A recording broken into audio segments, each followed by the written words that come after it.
There's nothing quite like dealing for an ace. It's the shot in the arm that catapults good teams into the postseason.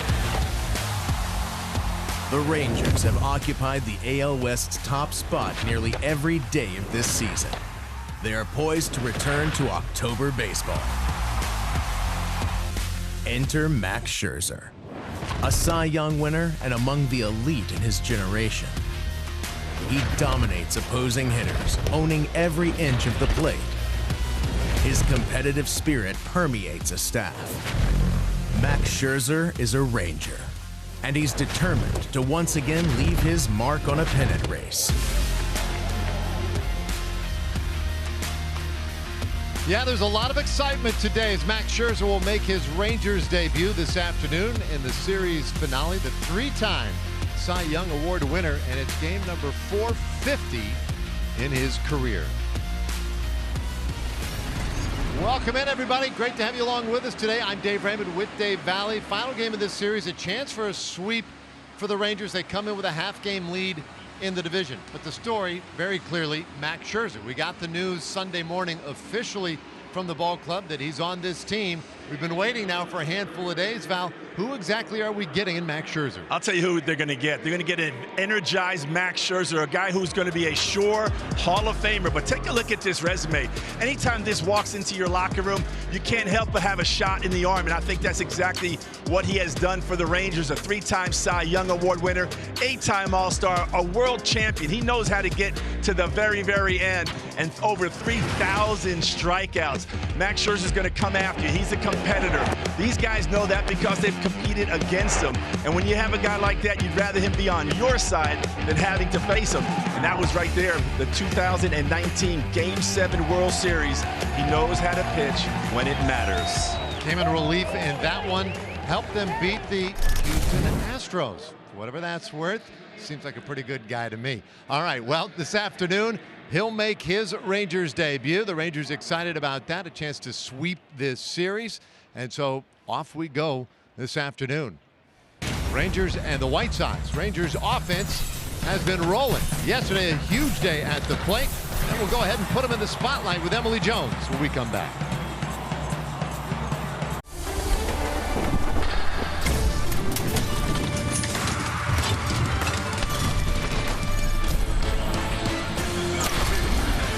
Another great crowd expected on hand today for Schurz Day as Rangers baseball is presented by Choctaw Casinos and Resorts. The finale of a three-game series between the White Sox and the Rangers coming your way. Texas, of course, going for the sweep with Max Scherzer on the mound, the highly anticipated debut of the new Rangers acquired at the trade deadline. And, of course, should be having some good signs of run support if last night is any indication, as we see in our Shiner Fox Spotlight. Rangers putting up an 11 spot last night. Corey Seager getting things going in his return from the IL. Travis Jankowski adding on, then Josh Young with the bomb of his own. And the Rangers offense does appear to be back in form, at least for one game, a trend we look to continue here this afternoon, fellas.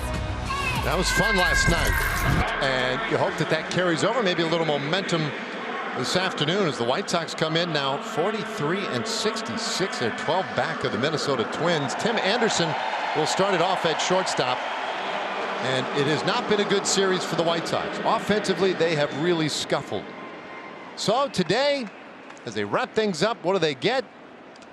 Max Scherzer making his Rangers debut.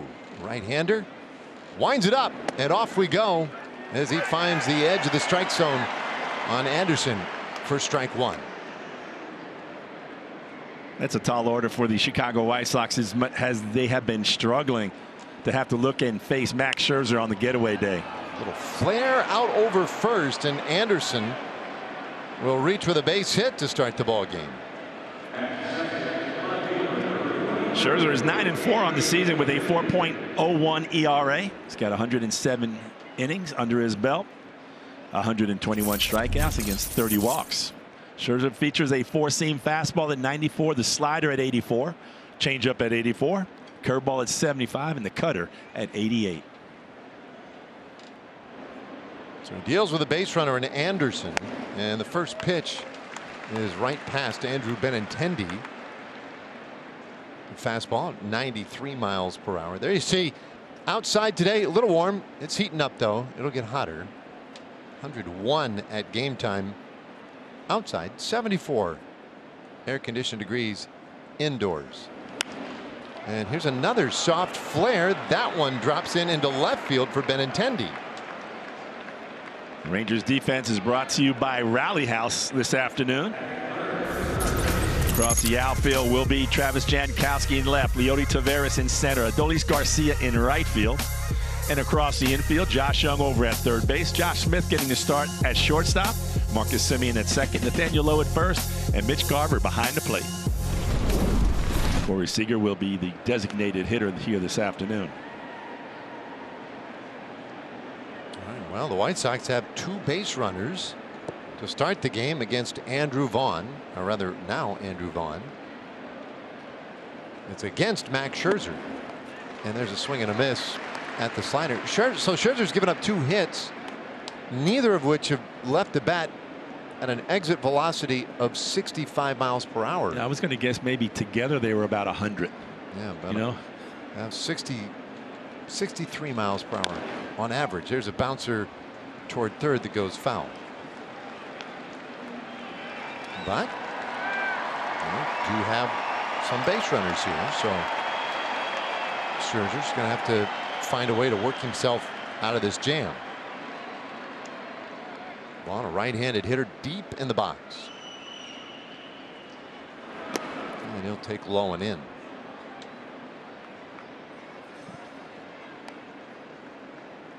Well, Vaughn yesterday was in the lineup at first base, batting 6th. He was 0 for 3.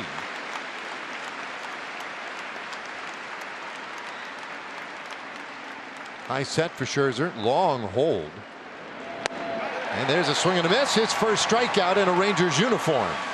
There's that good slider from Scherzer, who works on the very far right of the pitcher's rubber. You can see where that ball starts off, almost at the belly of Vaughn. And this ball just continues to slide down and away from the right-handed hitter.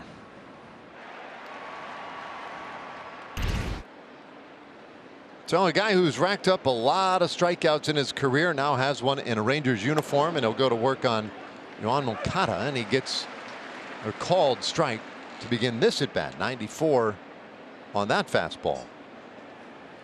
Moncada, switch hitter, batting left-handed. 230 average so far for the White Sox third baseman, and he takes outside. He was 1 for 4 yesterday, and in fact working on a little 6-game hitting streak.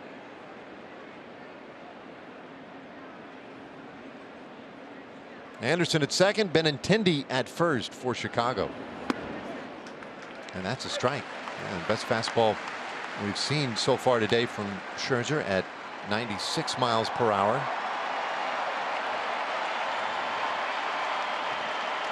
Well, Rangers fans, they've seen a lot of strikeouts in this series so far, and you can hear them already anticipating or hoping for one here as Moncada takes time.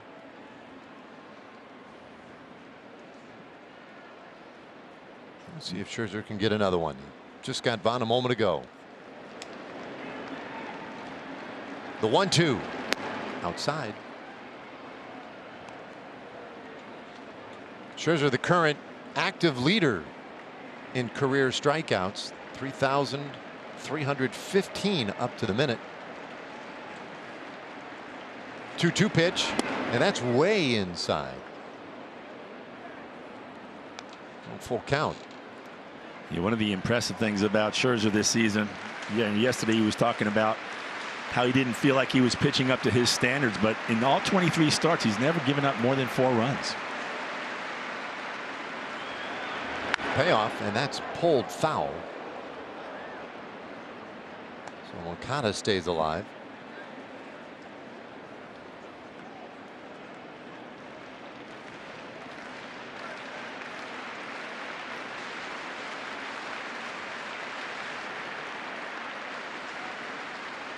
Here's a 3-2, no. A look back at Anderson. And Anderson, had somebody been covering second base, he might have been in a little bit of trouble there. Looked like he was moving toward third. So Scherzer ready again. The 3-2 and another foul ball.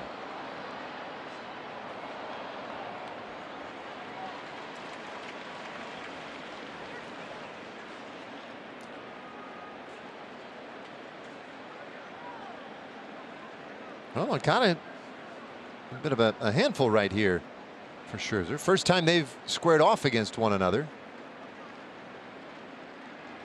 Another payoff. And that is outside. The bases are loaded.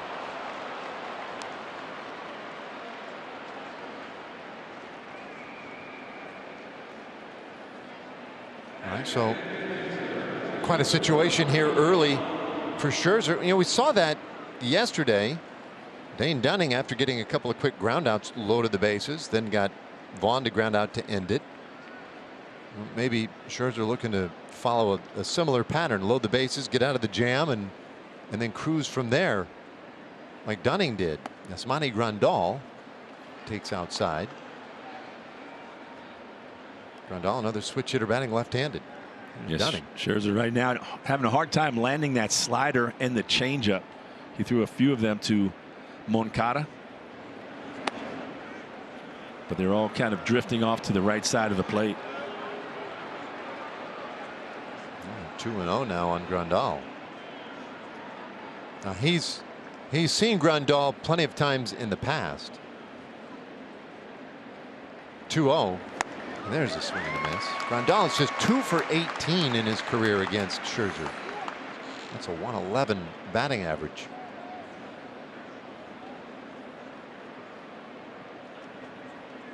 White Sox everywhere. The 2-1 pitch, and that's just outside ball 3. And everything missing that arm side.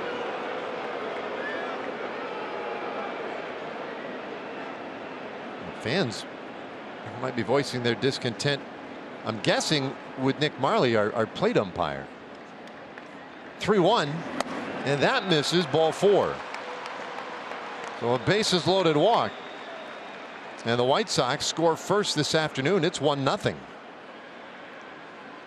It just doesn't look like Scherzer is very comfortable out there on the mound right now. Really having a difficult time hitting that outside corner that he's been trying to get to. Leaving everything a little bit up and away. You've got to kind of think that he might be a little bit overamped, possibly. I was going to ask you about that. You suppose there's a little something there? A guy joining a new team, pennant race, half-game lead, debut. I do. It doesn't matter how old you are or what you've accomplished. I think every time you join a new team, you have this kind of a raging desire to be able to show them what you got. And I'm sure he's feeling that as the competitor that he is. Well, he is allowed a run, has the bases loaded, and now Trayce Thompson, the batter, and he'll go after the first pitch. Pops it foul out of play. Thompson just back off the injured list. He was on the 60-day IL with a strained left oblique and was part of a 5-player deal done at the trade deadline with the Dodgers. Was with LA this year. And while this is his 2023 White Sox debut, he hits this ball hard, foul. It is not the first time White Sox fans have seen Trayce Thompson in a uniform. The White Sox drafted him second round 2009. He came up with Chicago in 2015. Later on would return to the South Side in 2018, and now this is his 3rd tour of duty. Scherzer's 0-2, and that's low.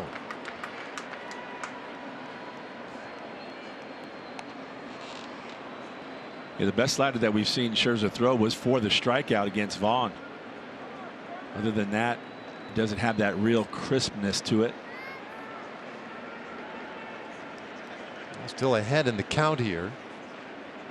And his 1-2 offering, that is high, and that's been another part of it, right? Missing up a little bit. Often to that arm side and often up. 2-2 on Thompson.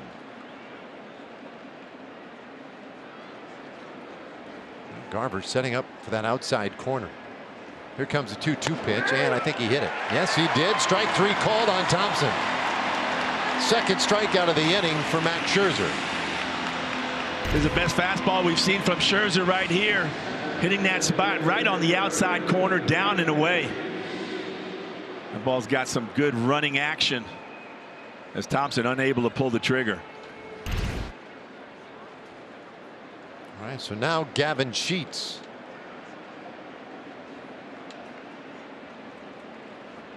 Sheets a .214 hitter in the first pitch to him.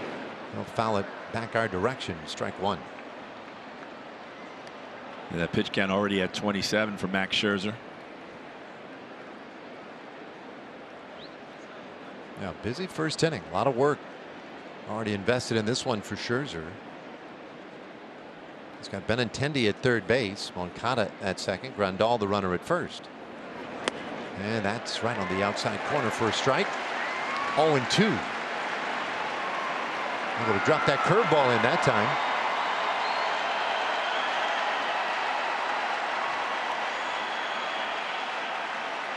Right-hander, one pitch away from getting out of the jam. Here it comes. And a roller, left side of the infield. That's through, base hit. 1 run is in. They wave Moncada. Here comes the throw to the plate. It's not in time. 2-run single by Gavin Sheets. And Chicago jumps out to a 3-0 lead. Yeah, all 3 of these base hits against Max Scherzer in this inning have not been hit very hard. This one gets in on the label a little bit, but they've got him played up the middle. And Sheets just pushes it through the left side here for a 2-run single. Not a whole lot Jankowski can do because of how slowly that ball was coming out to him in left field. That one off the bat right around 80 miles per hour. So not a real authoritative first inning for the White Sox, but a productive one. Remillard the batter, and he swings right over the top of that slider for strike 1.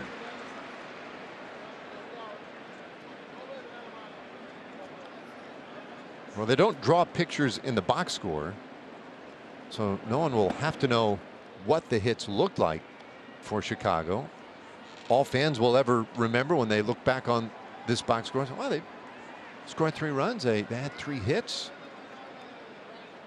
And you hope that that's all that they end up getting. The 1-1 right in there with a heater. Strike 2.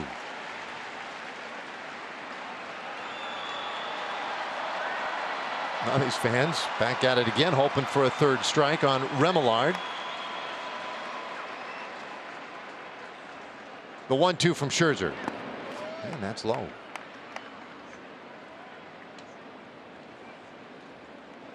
So 2 balls and 2 strikes, and here he is approaching 35 pitches for the inning. I mean, this is a lengthy first for Scherzer.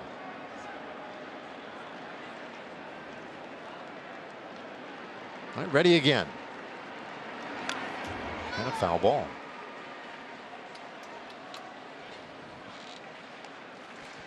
Certainly not the way he had it drawn up.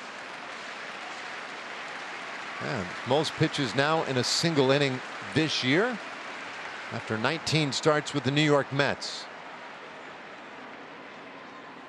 His 2-2 inside. Yeah, that was a changeup right there. That's one pitch that he has not thrown where he wanted it.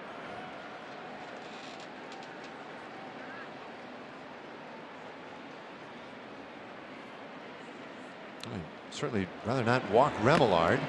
And there's a foul tip. Face the bases loaded again.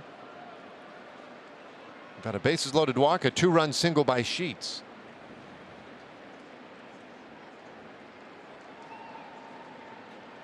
Scherzer, 39 years old, just celebrated his 39th birthday a week ago.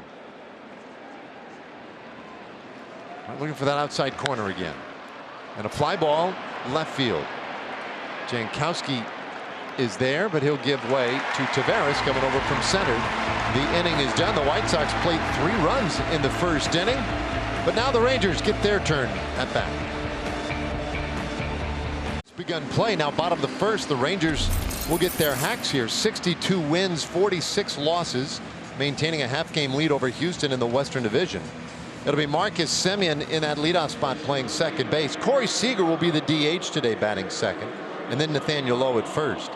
Garcia at right, Young at third, Jankowski in left field bats sixth. Garver will do the catching, Josh Smith at shortstop, and Leody Taveras roaming center field bats ninth. And on the mound for the White Sox will be Touki Toussaint. He's got a 1-3 record over 9 appearances and 5 starts, an ERA of 3.50, 29 strikeouts, 23 walks, and opponents hitting 182 off the right-hander. Toussaint's got a curveball he likes to throw quite a bit at 76 miles an hour, the 4-seam fastball at 94, 2-seamer at 93, and the splitter at 88. Well, he comes out to the mound with a 3-run lead. So I'm sure that feels pretty good for Toussaint, 27 years old. And he'll go to work to Marcus Semien. And he does get a corner call from Nick Marley, strike one. And we have seen Marley being pretty generous on the corners. I think there are pitches to be had out there today. That one too far off. 1-1 on Semien. 2 hits yesterday, including a home run. And he'll take right at the bottom of the zone. That's a strike. 1-2.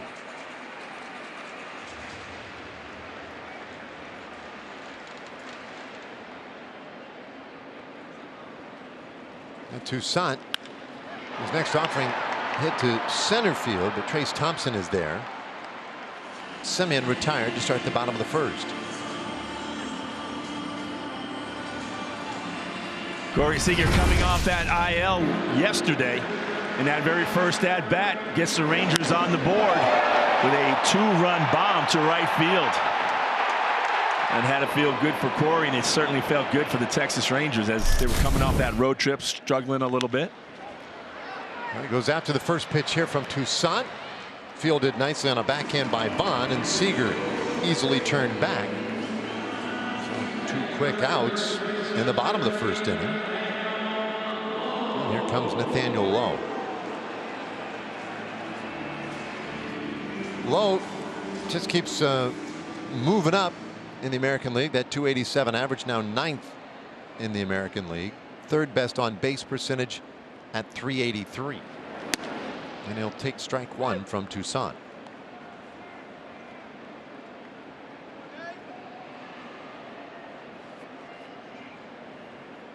Yesterday, Lowe went 2 for 3 with a walk.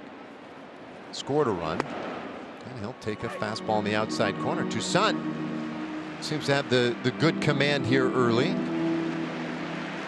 Aimed for a couple of small targets and nailed them. Here's his 0-2. And that strike 3 called. There is room off that corner apparently today. Wow. And Lowe heads back to the dugout, a little perplexed by that strike 3 call. So an inning in the books. Scherzer back out on the mound for Texas, and we finally know the rotation for the upcoming Miami Marlins series, which begins tomorrow. It will be the Rangers debut of Mr. Jordan Montgomery, followed by John Gray, then Andrew Heaney. And Bruce Bochy did make it official today that Martin Perez is headed to the bullpen, available there, be effective immediately, and said he'll mostly be used in those long rolls, and doesn't want him to see this as a demotion, wants him to be ready, and obviously we've seen you never know how things will pan out. So wants Martin to stay ready, but will be in that bullpen as of right now. Yeah, never an easy thing for a guy with the resume of Martin Perez. But the one thing we do know about him is he's kind of the ultimate professional. Colossus swings through a strike, 2-1 the count. 9th place hitter today. Yeah, so Martin, given the way that first inning went, who knows? He needs some help here today. Scherzer expending a ton of pitches right out of the gate. Colossus, left-handed hitter, 208 average this year. Light hitting right fielder. And Scherzer, well, I did have a couple of strikeouts in the first. Looking for his third here. And a breaking ball bounced up the middle, and that one has eyes, and it finds its way into center field. Wow. Here's another ball not hit very hard off the curveball. He gets it elevated a little bit, and Colas just literally splits the seam right here of both Josh Smith and Marcus Semien. Hit them where they ain't. It does work. It certainly has here early on, and now second time through the order, Tim Anderson the batter, and he'll take down the middle for a strike.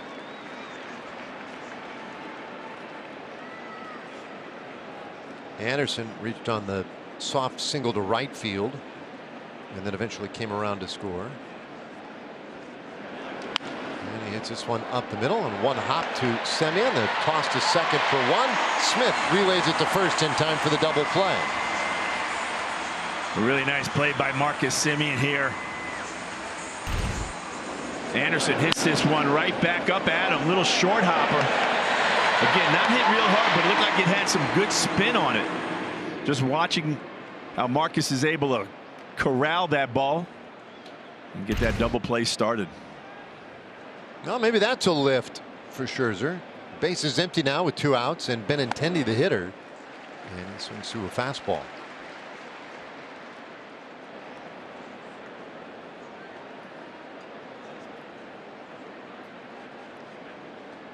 Strike offering, and this one on the ground and just past a diving Semien.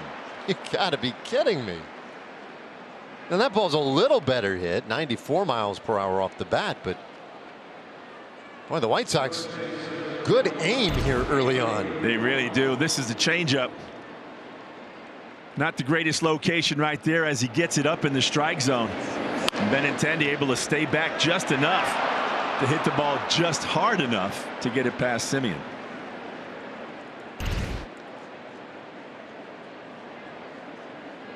So Andrew Vaughn the batter, and he'll watch a fastball away. 5 hits already for Chicago. Vaughn was a strikeout victim in the first inning, 0 for 1.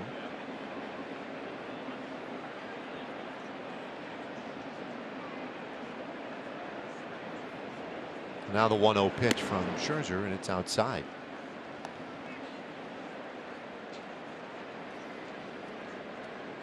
He is, how did Mike Maddox put it the other day, the alpha competitor, Max Scherzer.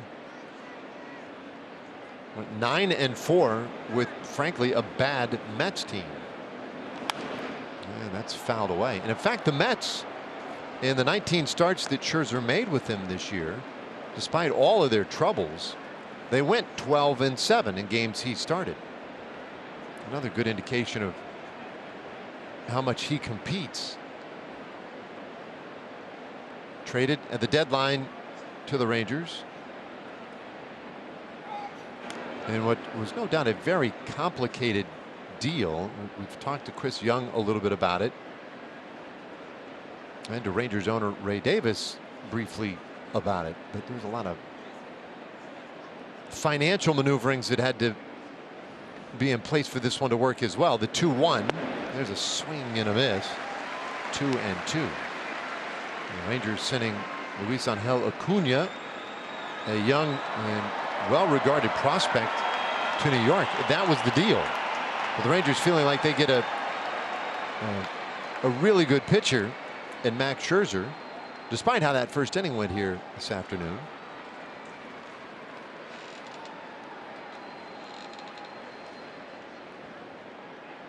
Now 2-2 to Vaughn. And Vaughn waits on it and bounces it up the middle. Diving stop by Smith, really nicely done. And made the flip to second, but there was really no play to be had.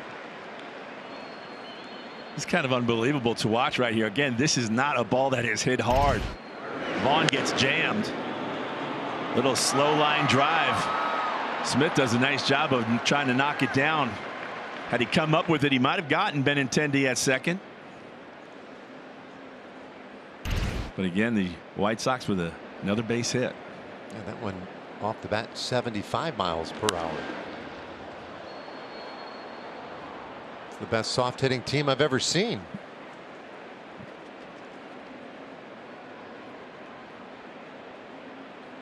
Well, Moncada, he drew the walk last inning. One strike pitch to him, and that one is outside. 1-1. That's a pitch that Scherzer's really having a hard time controlling and commanding, is that changeup down and away from the left-handed hitter. 1-1, and that's downstairs. Ball 2. Now Scherzer, a veteran guy, and definitely the type of guy you would expect to have really strong opinions about his stuff, about what works. Look at his glove there. That's the PitchCom device on the glove. Foul out of play. Now I haven't seen him actually using it to call the pitches. Oh, there he goes, right there. He just made the call. There's the device. So he just types in or presses the proper button to let Garver know what he wants to throw. 2-2. And there's a swing and a miss. A strikeout of Moncada ends the inning. Third strikeout for Scherzer. It's a scoreless second and a huge exhale from the Rangers right-hander. It's 3-0. Game within the game. Since the All-Star break, the Rangers at home, boy, they've been good. A 9-2 record, averaging 5.6 runs per game. They've dominated here, whether it be home runs, extra base hits. A great OPS of .838 as a team, and we saw a lot of that last night in an 11-1 win over the White Sox. And even how this game has started, not exactly what you were anticipating, but Max Scherzer knows the offensive power that this Ranger ball club has, and he knows if he can just keep them there, that there's a very good chance that this team is going to throw up some big numbers on the board before the day's over. Toussaint, meanwhile, was very crisp in the first inning. Got a fly ball, a ground ball, and a strikeout. A good start for him, and he puts that one on the corner.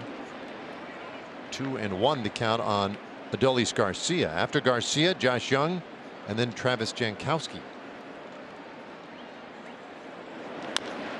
Bouncer, third base. High hop from Moncada. And his throw to first, dug out nicely by Vaughn. They get Garcia one away. Josh Young last night went down and got a pitch and just crushes it over the left center field wall. Banks knew it as soon as that ball left the bat. Josh having quite a rookie season.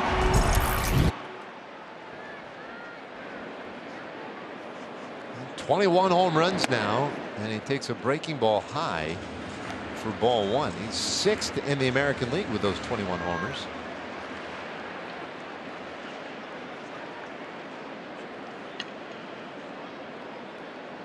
1-0 pitch, that's outside. 2 balls and no strikes. So what about rookies?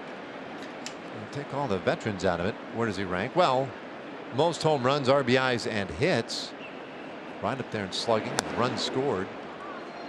It's now 2-1 on Young. Looks like a front runner to me. It does. Won the Rookie of the Month in the American League in the first 2 months of the season. He takes a strike. 2-2.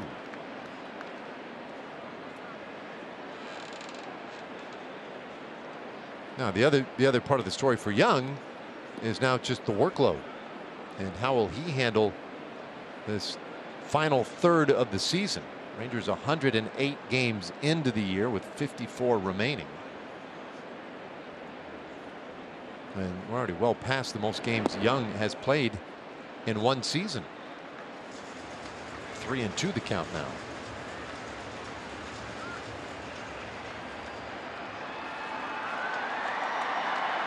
Toussaint has retired the first 4 Rangers he's seen today. And this one on the ground, left side of the infield. Long throw for Anderson, and it's off the mark. Young is on via the infield hit. Anderson had to double clutch, it looked like. That cost him. He had a hard time making the transition into the throwing arm. This ball here, finally the Rangers hit one where they ain't. Not a hard hit ground ball, but right there, that double clutch enables Josh Jung to beat out the ball. Josh hustling all the way down there. Hitters know they can smell a hit. And Josh gets one right there. He's not going to get a lot of infield hits, but when you do, it's a good feeling. Yeah, when you get that shot for it too, he knew it. He knew where that one was headed, and that might be a really difficult play. So good on him. Now Jankowski. Double in yesterday's game, 1-for-4 night.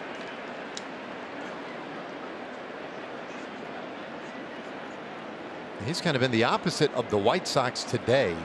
Has been Jankowski the last handful of games, 4 games. 2-0 pitch, and that one catches a corner. By that I mean, in the last 4 games, Jankowski is 1-for-14 with that double yesterday. But during that time, he's hit a lot of balls hard. He's had 3 that have gone in excess of 96 miles per hour.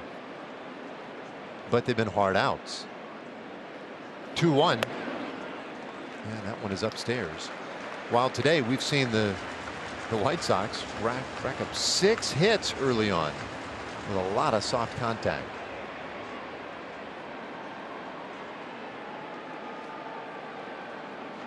Toussaint's 3-1, and that is outside, ball 4, so there's a walk. Infield hit and a walk. Rangers have a little something brewing in the second. Well, we have time now for a message from your local Chevrolet dealers. This summer, happiness is a new Chevy. Go farther, tow more, and bring along everyone you love. Find your summer adventure in a new Chevy. Chevrolet. Find new roads. All right, a couple of men on now for Mitch Garver. And he'll take outside. Mitch Garver had a hit and a walk yesterday. He's been putting together some really good at-bats over the last 8 games, hitting .320. A couple of home runs.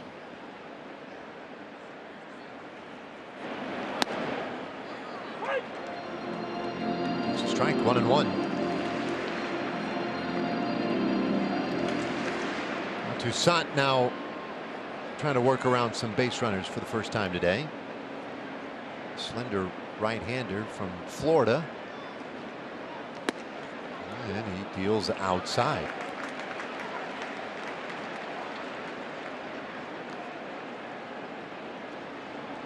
Garver 6 homers, 21 RBIs.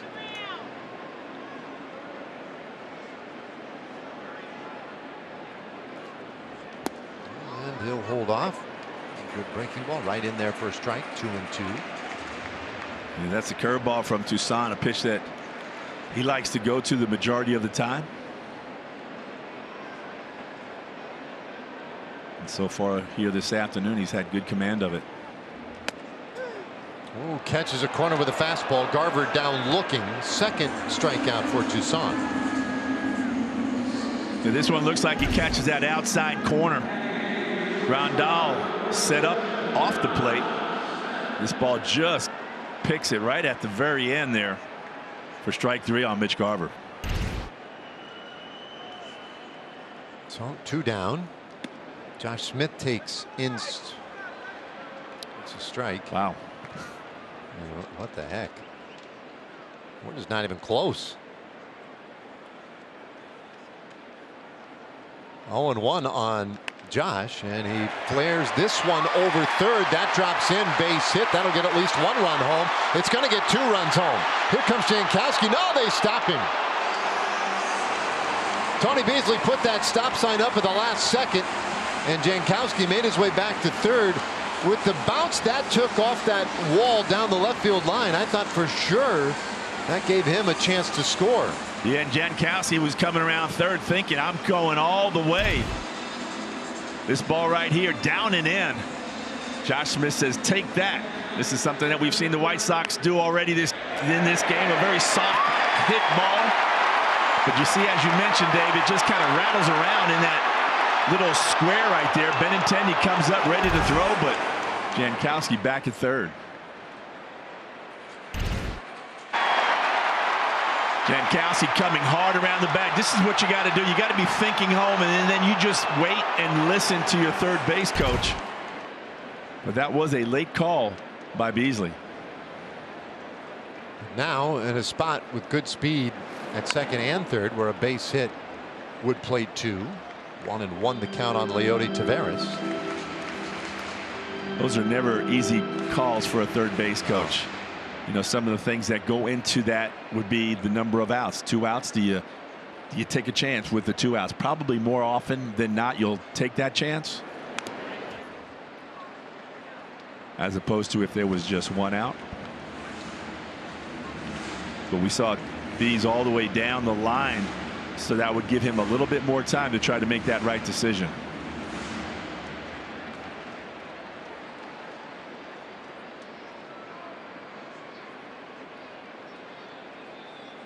Now the 1-2. And a swing and a miss. Taveras strikes out. The inning is done, and the Rangers leave a couple in scoring position. 2 innings in so far. It's 3-1. Stats. I always love this when our little animated Dave Valley shows up on the side of the screen. Max Scherzer, the newest Ranger. How about his ranks among active pitchers right now? Most strikeouts among active pitchers, but that win percentage second best. Wins, ERA, strikes right up there. He is one of the game's current greats, though he does find himself trailing here early, 3-1. It'll be Grandal, Trayce Thompson, and Gavin Sheets. And so many of those numbers that he's accumulated over the course of his career, pretty startling. ERA just 3.15 over the course of his entire career. Hall of Fame numbers for sure. Oh yeah, he is dominated. And there's a beauty in there for a strike. 1-2 the count on Grandal. Grandal walked with the bases loaded in the first inning. And he swings and misses here. A strikeout is how we begin the third. 4th strikeout this afternoon. And this time he gets him with that changeup that he's been trying to land. This time great location over the plate, but down out of the strike zone. Grandal saying, hey, I tipped this ball, and thinking that it may have hit the ground, which it did not. Yeah, number 1, I don't think he tipped it. Number 2, it didn't come close to the ground, but good try. Trayce Thompson now, and he takes right on the corner for a strike. All right, that's a good sign. He's landed 2 of the pitches that he struggled with in the first couple of innings. That changeup and that slider right there. Got Thompson looking in the first inning, and now has jumped ahead of him 0-2. It was interesting the other day in his press conference. He actually mentioned that the one pitch that he had been trying to work on and tweak a little bit was that slider. Looking for better command of it. That's outside. 1-2. It's one of the nice things about coming to an organization that you've worked with the pitching coach. Mike Maddox knows him intimately. 1-2. And a weak bouncer third base right into the breadbasket of Young. His throw to first in time, and they get Thompson. 2 away. But here's another good slider right here from Max Scherzer. Little 2-hopper, kind of jumps up a little bit on Josh Young, but he stays with it. Good strong throw over there to low. So 2 away. Gavin Sheets the batter. And Scherzer's first offering. Big swing and a miss. So the curveball has worked a few times already for Scherzer. Sheets had the big 2-run single in that first inning. And he bounces this one left side, charging Young. He'll throw on the run, and it's a 1-2-3 third, a shutdown inning for Max Scherzer. Much needed. Off to the bottom of the third we go in a 2-run game. Our TXU power stats. Marcus, in the 18 games since the All-Star break, is rolling. He's on a 10-game on-base streak at the moment. But he's hitting for average, he's hitting for power. And he'll start things off here after that shutdown inning by Max Scherzer. And Toussaint's 1-0 inside. 2 balls and no strikes. Touki Toussaint, born in Pembroke Pines, Florida. Sounds beautiful. That's low. 3-0. And he actually then moved shortly after being born, moved to Haiti with his parents 3 months later. 3-0 pitch, and there's a strike. His name's actually Danny Toussaint, but he goes by Touki, which is a combination of his dad's last name and his mother's name, Kitty, and that one is high. Ball 4, so Semien is aboard to start the third. But how about this foul? So they moved to Haiti, and his dad was a presidential candidate. Wow. In Haiti. Haiti's a country that's had a lot of trouble over the years. Yes, it has. I've been there a number of times. He and his mom then moved out of Haiti. His dad's still down there. And so his mom really brought him up as he deals low to Corey Seager. Anyway, kind of a wild journey for him. Then went to high school in Florida, drafted in the first round by the Diamondbacks. Seager 0 for 1, and he hits this one high in the air. Short center field. Thompson able to get to it, 1 away. All right, we check in with Emily. Well, a couple of injury updates to pass along this afternoon. Jonah Heim received a cortisone injection on Monday, so still waiting to see how he responds to that. He did do a little bit of throwing today.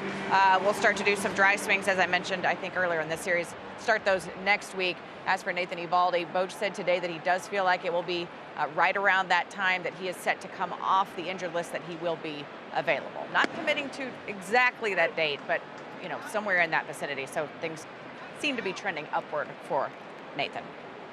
Yeah, that's good news on both fronts right there.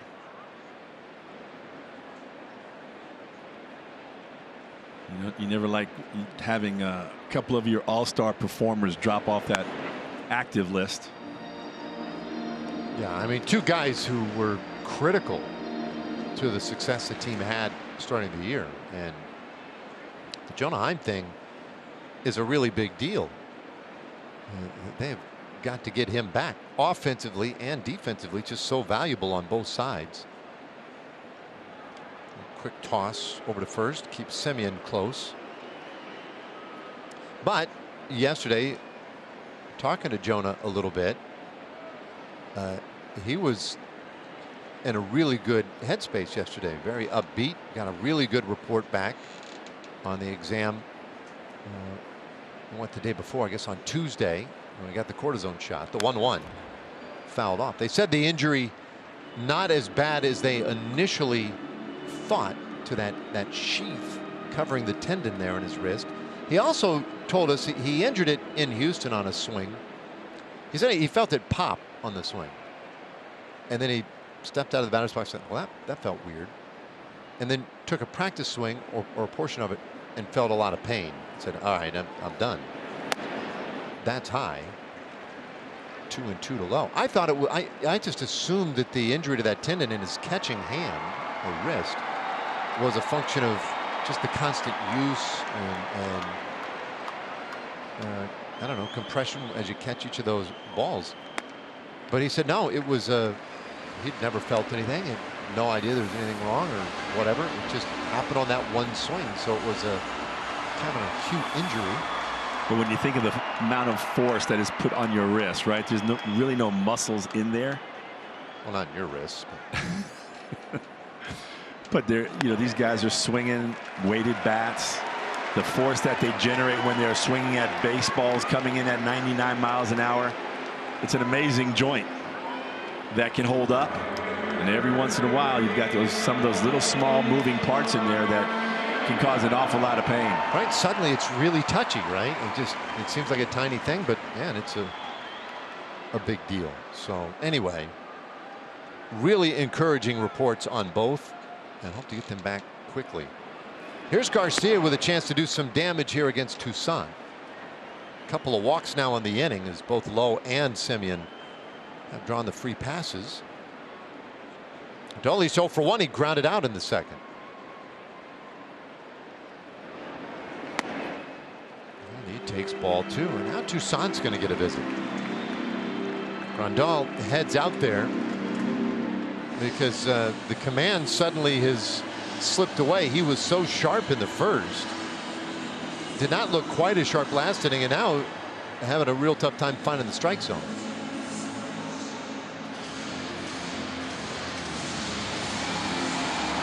So Grandal with some words of encouragement and advice. Pedro Grifol, his manager, standing by in the dugout. He was ejected early in last night's game. Last night was a complete disaster from the White Sox perspective, start to finish. The 2-0 and a chopper left side. That one gets through. They'll send Semien to the plate. He scores.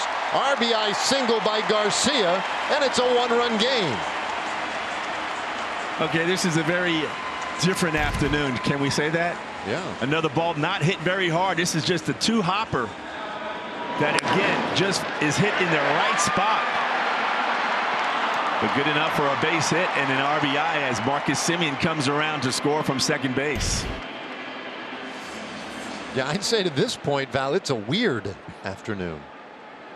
Waiting for somebody to hit the ball hard. Here's a guy who can do that, Josh Young. He reached on an infield hit in the second. And Toussaint wildly off the outside corner. Ball 1.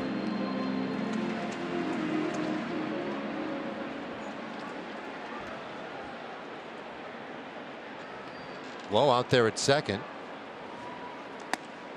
Garcia, the man at first, and he can move a little bit. There's a strike, 1-1. There they are. Adolis with a very healthy lead over at first base as Vaughn is playing Garcia off the line. I mean, playing Josh Young off the line. 1-2. Young with a big swing, and strikeouts have been an issue for Josh. 131 strikeouts coming into play today, which is third most in the American League. Now the other side of that are the home runs. He does swing big, and that's the idea. Knock it over the fence. 1-2.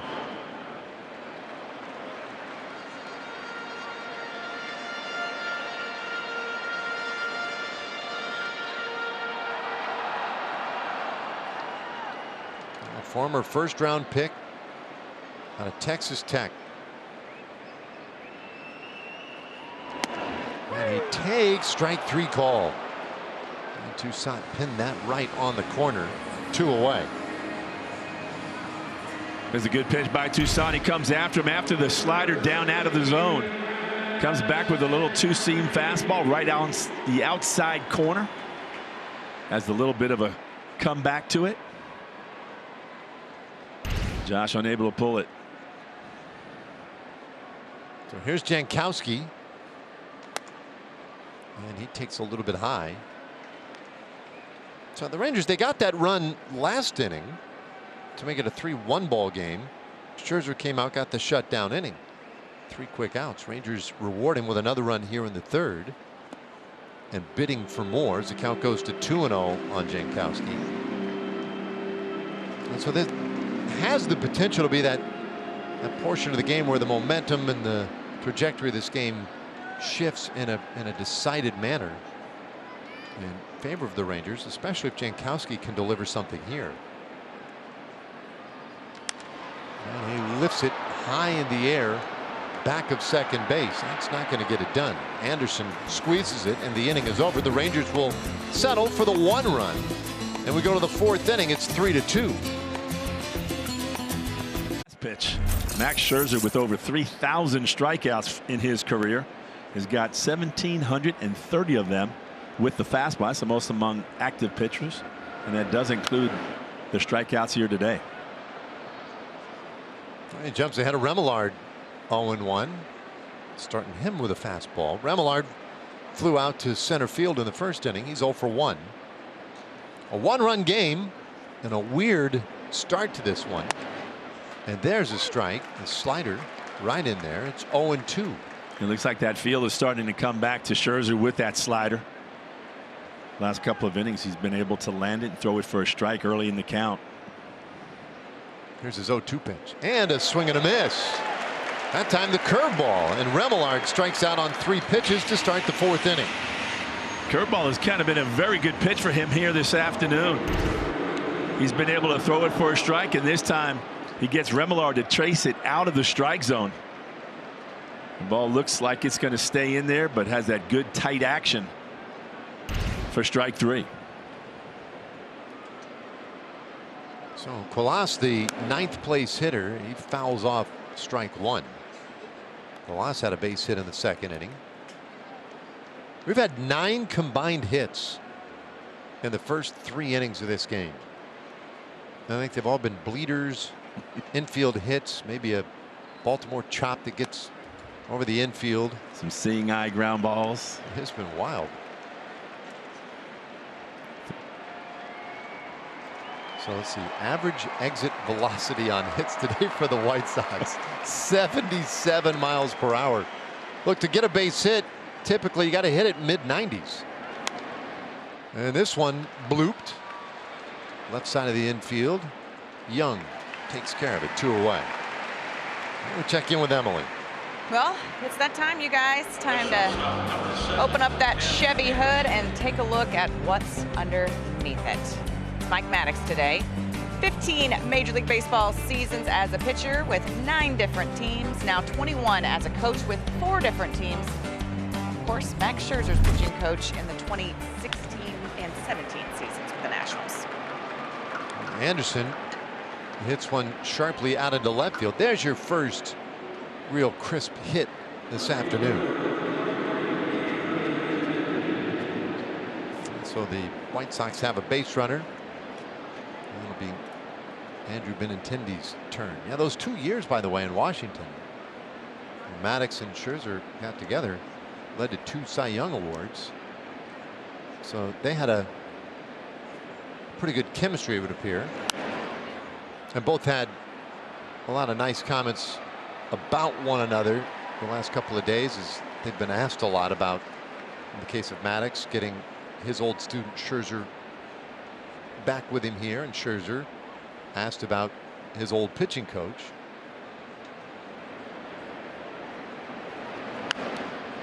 Bouncer foul, 0-2 on Benintendi.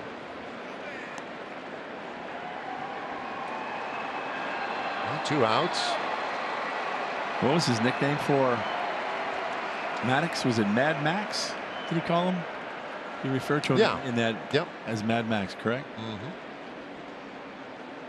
We've often seen Max Scherzer be called Mad Max as well. There's a swing and a miss, and Benintendi strikes out. That's his 6th punch out so far for Scherzer. Max Scherzer starting to find his groove right here. Good changeup. Couldn't land it in the first couple, but he has done it in the last 2 innings. Is brought to you by the Texas Department of Transportation and the safe days of summer. Reminding Texans to buckle up, day or night, front seat or back. All right, well, very hot outside, but comfy indoors. A 3-2 ball game as we go to the bottom of the 4th inning. Garver, Josh Smith, and Leody Taveras.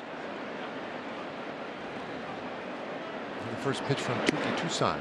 And that's a breaking ball off the plate, ball 1. All right, you locked me up a little bit there, Val, on the nickname business last inning. Scherzer, known as Mad Max, right? Were you thinking of Mad Dog for Maddux? That might be it. Okay. Yes, Mad Dog. Okay, yeah. Thank you for correcting me. I just want to make sure that we're clear. Yeah. Popped foul. Did you do a deep dive between innings? No. To search that out? No, I just initially I didn't. I guess it wasn't clear which way we were going there first time. It's like you said, it's been a weird afternoon. It has been. 2-2 now on Garver. That's got to be the heat. Speaking of which, it has, by the way, gone up since the game started. When the game started, it was 101 outside. It's now 103 outside. So. Oof.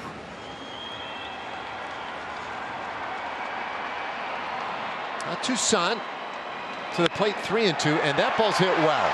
Deep out to left, and that ties the game. A Garver home run makes it 3-3. Mitch Garver with his 3rd home run in the last 9 games. Starting to find his groove right here. This ball is launched well up into the 2nd deck out in left center field. With some consistent at-bats, that power is starting to show up. Here's another look at it right here. Toussaint delivers a fastball right down Broadway. And Mitch, wow, he does not miss this one. Foul ball by Smith now, so a big home run by Mitch Garver. We're looking for some hard contact, and that was it right there. And just like that, the Texas Rangers are back in business.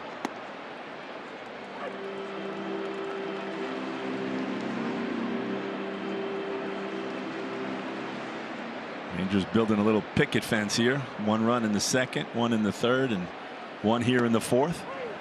Good breaking ball in there to get Smith looking. 1 away.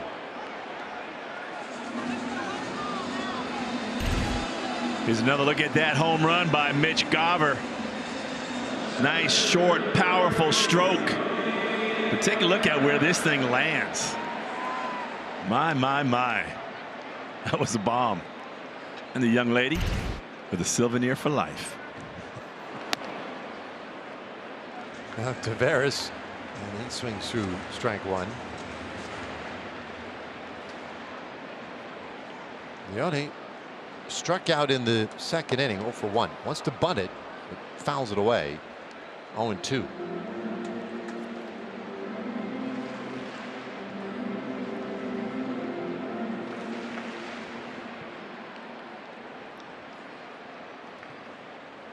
A productive first inning for the White Sox when they scored the 3 runs on 3 hits. Scherzer seems to have settled in since then.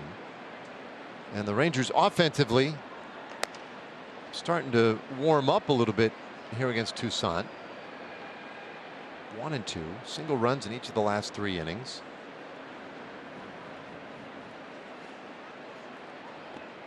And Leote takes low.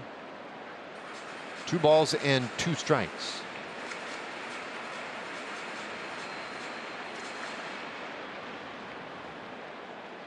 Toussaint started the year with the Cleveland Guardians.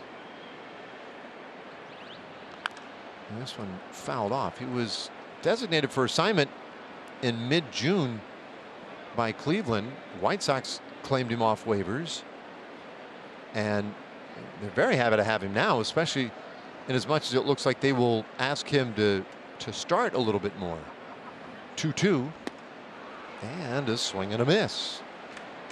Taveras strikes out again. 2 away. Well, yeah, well, what I was going to tell you guys is that I talked to Bruce Bochy about Mitch Garver and, catching on a more regular basis now with this injury to Jonah Heim. And, we talk about a lot with young players how adjusting to that DH role can be a little tricky. And even though Mitch Garver is well versed in that, there is something to the fact that when you get in that groove defensively, it can carry over to the offensive side. And, Boch said, it's not just young players. It can also impact a guy like Mitch Garver that's got a ton of experience in both roles. But, it looks to be that consistent time behind the plate may be translating to the bat as well. Yeah, one of the things too, Emily, that's such a good point, because when you're playing on the defensive side of the game, you're not really thinking about anything on the offensive side. But when you're a DH, you got a lot of time in between innings to almost overthink your approach up at the plate. But yeah, it's almost like you talked to Mitch Garver about this, because in talking to him about his DH role, he said the biggest thing he tries to do is just forget. This ball's pounded deep out to left. Gone! A Semien home run, and for the first time this afternoon, the Rangers have the lead. It's 4-3. Marcus Semien with a home run last night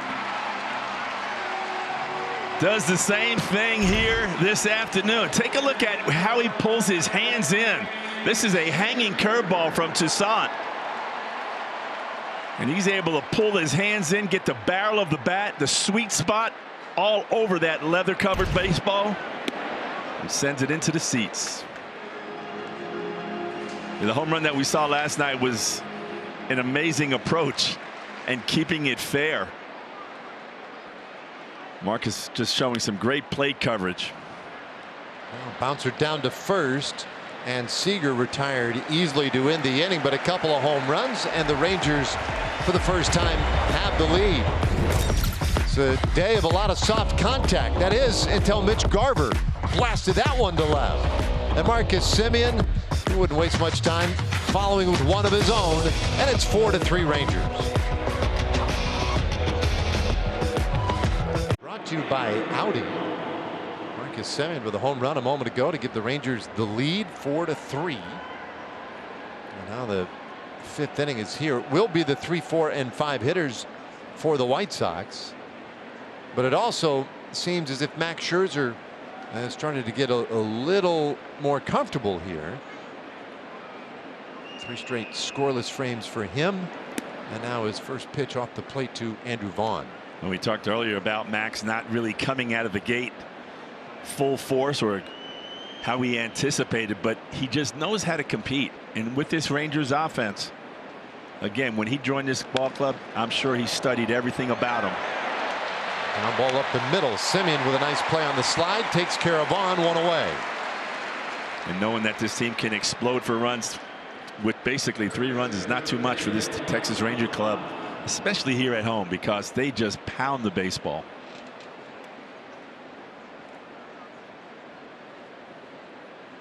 So 1 out, and here is Moncada, who has walked and struck out today. And Scherzer delivers. Moncada pops it foul and up into the stands.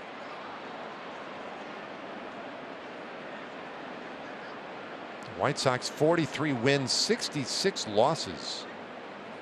12 games out of first place in the Central Division, and dealt a lot of their regulars away at the trade deadline,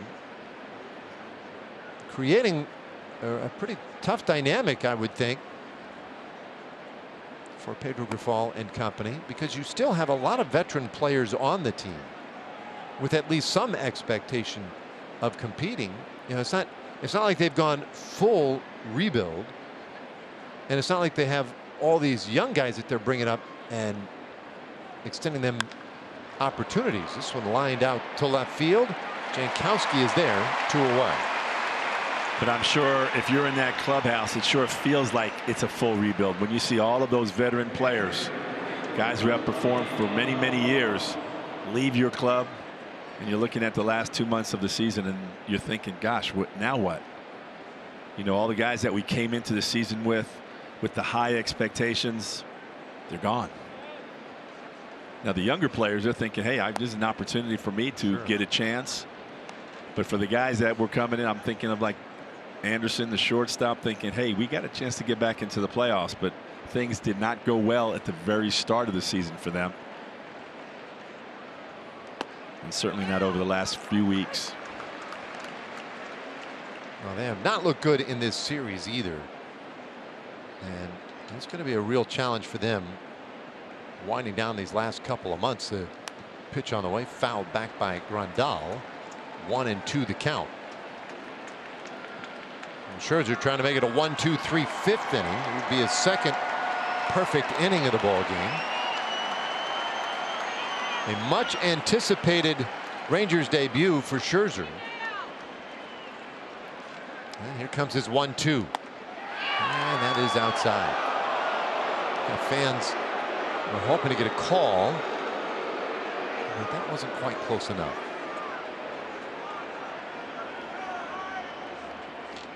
He's really had to dial it in since that laborious first inning that took 37 pitches. 2-2. That's inside.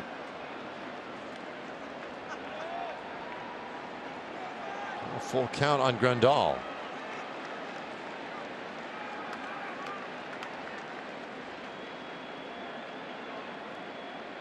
The payoff. And another pitch spoiled, and so Grandal continues to do battle. We saw this a little bit in the first inning when Grandal eventually worked a bases loaded walk to force in the first run of the game.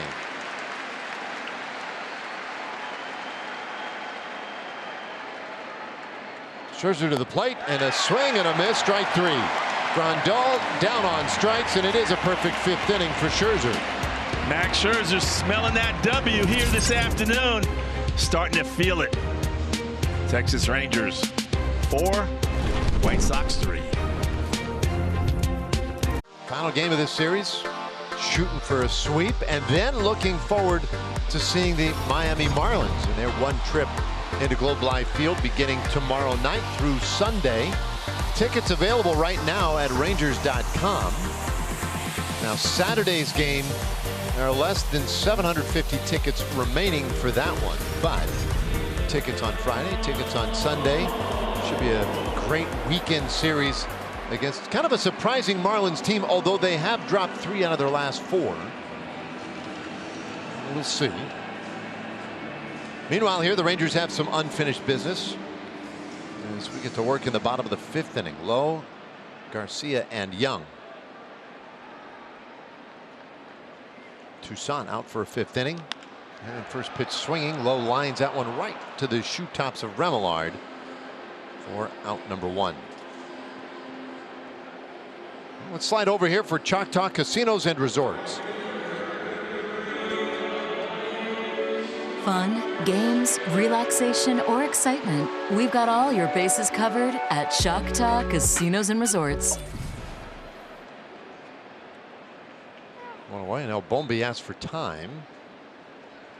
Interesting, something maybe bothering him in his eye or something there, it looked like. Anyway, so he climbs in now, 1 for 2. And he pulls that one foul. Rangers taking a little more confident swings as this game has worn on.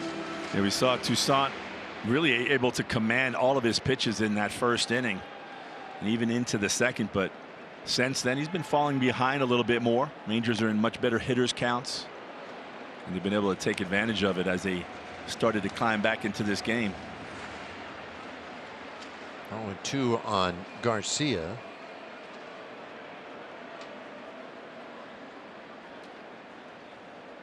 They want it up. Toussaint delivers it right to the spot. Garcia strikes out swinging, 2 away.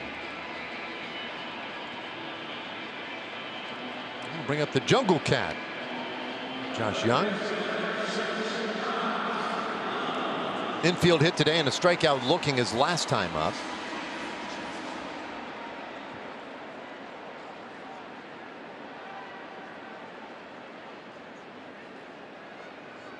Toussaint delivers outside, ball 1. So yesterday the Houston Astros won an afternoon contest, and in doing so, completing that prior to the Rangers game last night, they had pulled to a tie for first place, at least momentarily. Rangers, as you know, went on to win here last night 11-1. Wasn't close from the get-go, and maintained their half-game lead in the division. Now, with their game going this afternoon, Houston will start play tonight in New York, series with the Yankees. Swing and a miss. Strike 2 on Young. So the Rangers, should they win the game, they'd get that lead back to a full game briefly, and then it would depend on what happens tonight in New York with Houston. But we still have exactly 1/3 of the season to go, including today's game. So well, we've played a lot of baseball to this point, and it's been great.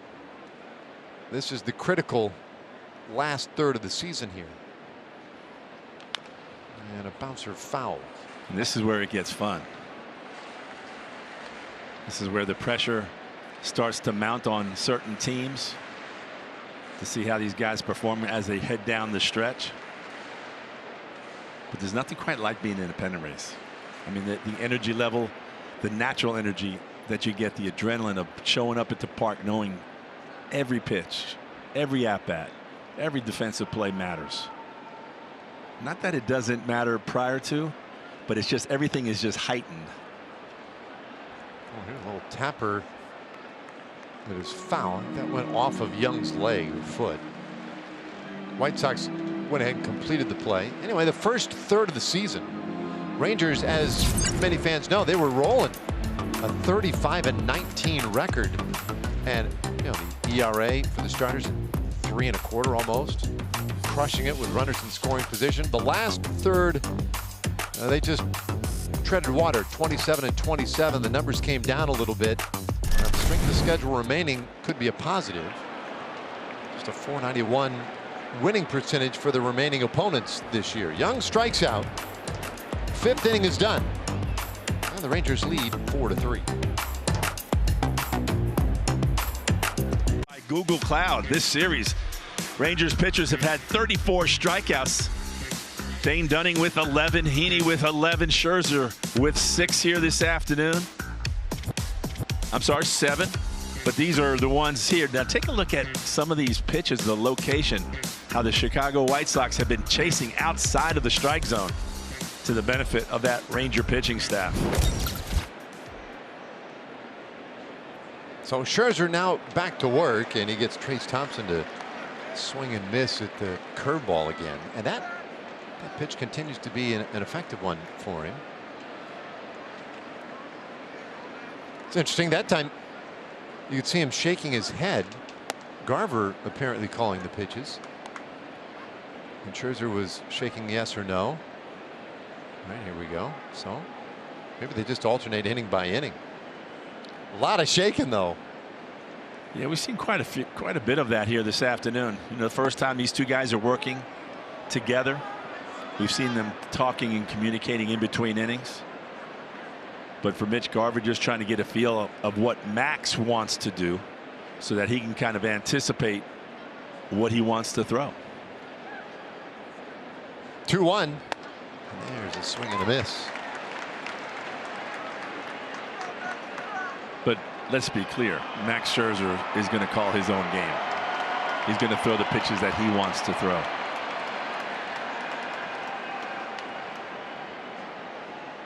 Well, no shaking that time. It's 2-2 pitch, and that's off the plate.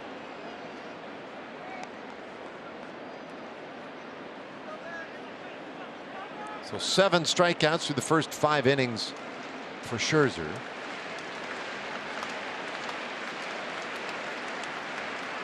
And there's 3-2 on the way. There's a swing and a miss. That's strikeout number 8. 1 gone in the 6th inning. We check in with Emily. Well, obviously Max Scherzer has settled in after that little bit of a rough start in the first inning, but it was so funny coming down here before the game, and I look over into the dugout, and the guys are gathered around the monitor that has the camera feed from the bullpen. So they were watching Max warm up before he made the trek across the field and into the dugout. Interesting.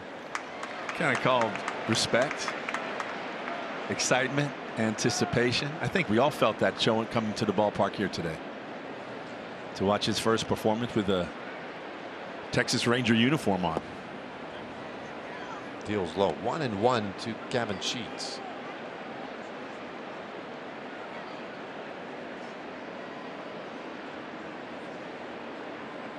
Sheets has a base hit today, and he flares that one foul for strike 2. Watching Max throw here this afternoon, struggling in that first inning, settling down now. Reminds me of a game that I had against the Chicago White Sox.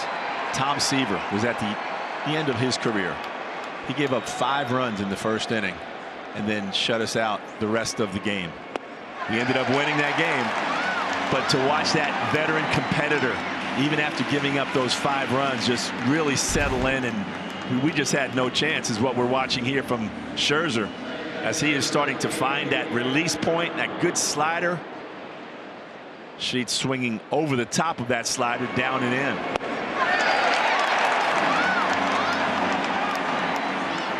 These are the type of games that can define who you are as a pitcher and as a competitor. He goes to work on Remillard now. So at 100 pitches,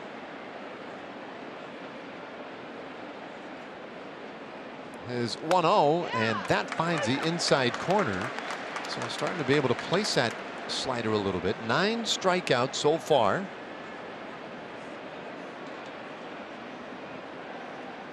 Gets the pitch he wants. 1-1, and a bouncer toward third, but that's foul. Strike 2.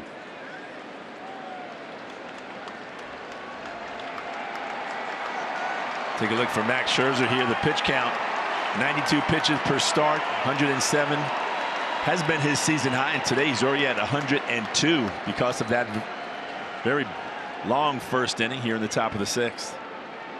1-2 pitch. Just missed. Well, his season high this year for strikeouts is 10. He did it once at Atlanta back on June 7th. He's looking for strikeout number 10 right here. Here it comes. And that's in. Full count.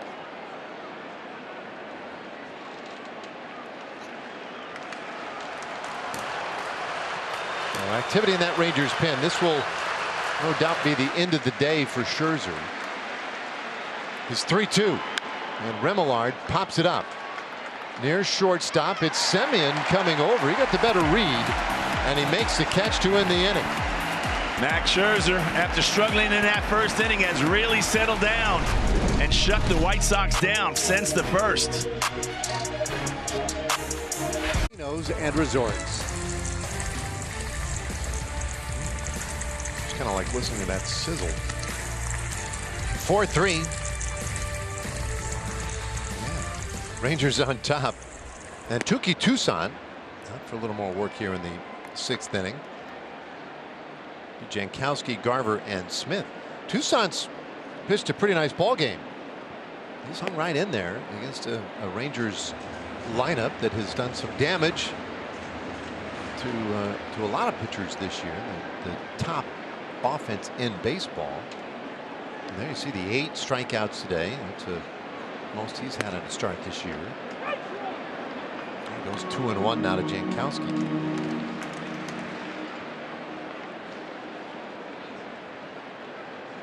Little action as Bummer starting to get loose in the White Sox bullpen. 2-2. So Toussaint, a pitch count for him getting up there a little bit now at 92. He threw 107 pitches earlier this year against the Mets, and he runs that one in. Full count.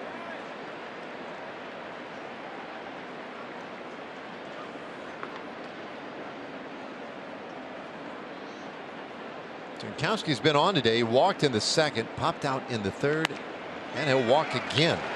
And that's how we begin the bottom of the 6th inning.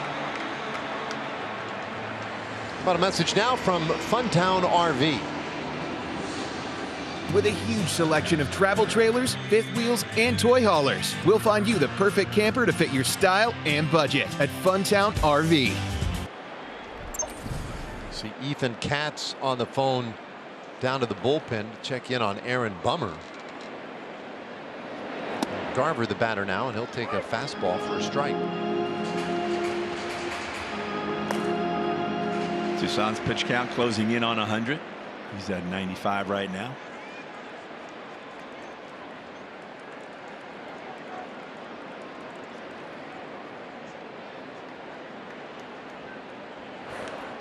Quick toss over there. Jankowski had a pretty nice lead, but able to get back in. He has 15 steals this season, so Travis absolutely a candidate to take off.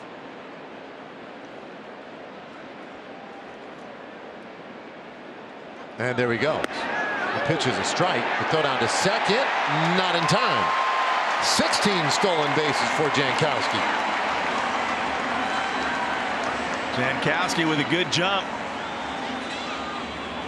I think sometimes with the pitchers throwing over, sometimes they can get locked in just coming home, and he takes advantage of it right here.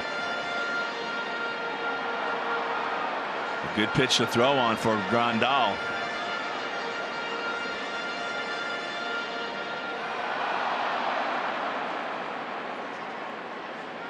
So a huge year for Jankowski continues. He's in scoring position now. And the 2-strike pitch, Garver gets a piece of it.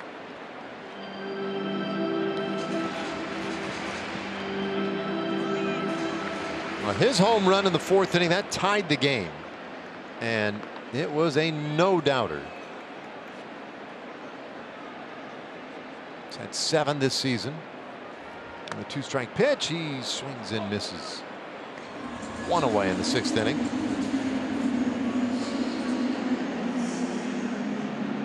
And it looks like Pedro Grifol headed out there, so that is probably it today. Yep, there's the signal. Toussaint is done. Aaron Bummer will be the new pitcher. Left-hander coming on for the White Sox when we return. Ballpark app, which will absolutely complete your next visit to Globe Life Field. Look, you need it to get into the ball game. You buy and manage your game tickets on the app. You can redeem special offers, access exclusive content, and do all kinds of things with it. Download the MLB Ballpark app today. Otherwise, we'll make you babysitter up there in that area of the ballpark. That would be some kind of gig. Anyway, a lot of fun here so far today. Rangers leading 4-3. Aaron Bummer called on to pitch, and the Rangers counter with Ezekiel Duran pinch hitting. So Josh Smith out of the game. Duran will take over at shortstop from here. Bummer features a fastball and a slider. He drops down a little bit, a little sidewinder. Well, first order of business is to look Jankowski back to second base. So there's his first disengagement.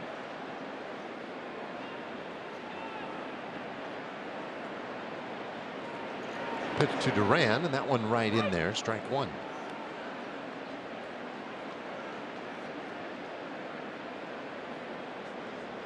Well, the Rangers have the 1-run lead.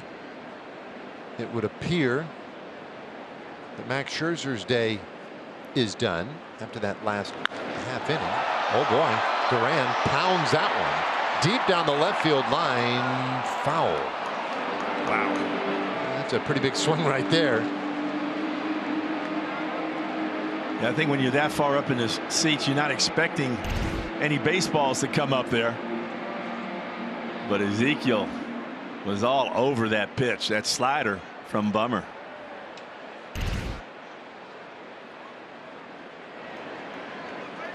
Now the 0-2, and that's low.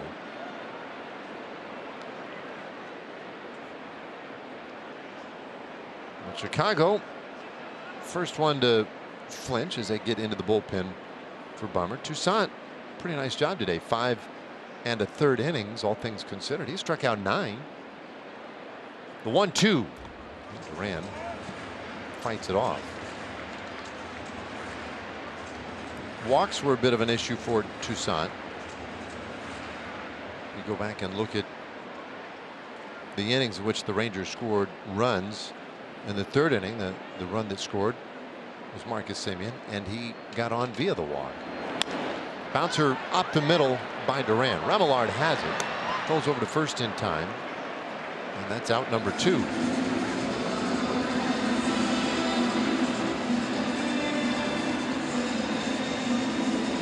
So here comes Leody Taveras. And I'm guessing he's happy to see a new pitcher in this game.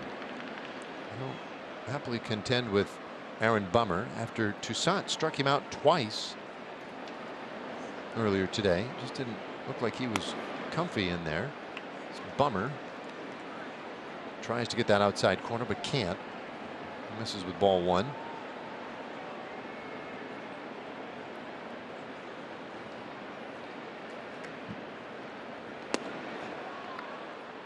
Count 1-1 now. With Jankowski down at third, be on the lookout for a ball in the dirt or something like that that could get him home. He has great speed, very good base runner. If you can get a read on a ball in the dirt, might pick up an extra run here, which would be big. And there's a backdoor strike to Taveras, 1-2.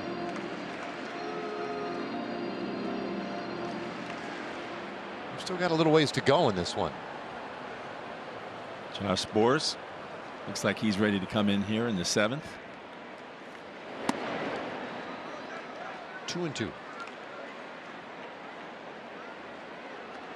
I think Bruce Bochy in close games feels like he's got 7, 8, and 9 pretty well set, assuming guys are rested. Little chopper near the mound. Bummer has it. Had to wait a second. Throws to first just in time. And they get Taveras. Boy, that was close. That thing hung up for a little while, but the Rangers leave a man. 7th inning coming up with the Rangers leading 4-3. Mayhem moment. It's all about Mad Max on the mound here today. Struggled in that first inning through 37 pitches, but then just settled down and started mowing down the White Sox, putting up 0 after 0 to go 6 innings. 7 hits, 3 runs, and 9 strikeouts.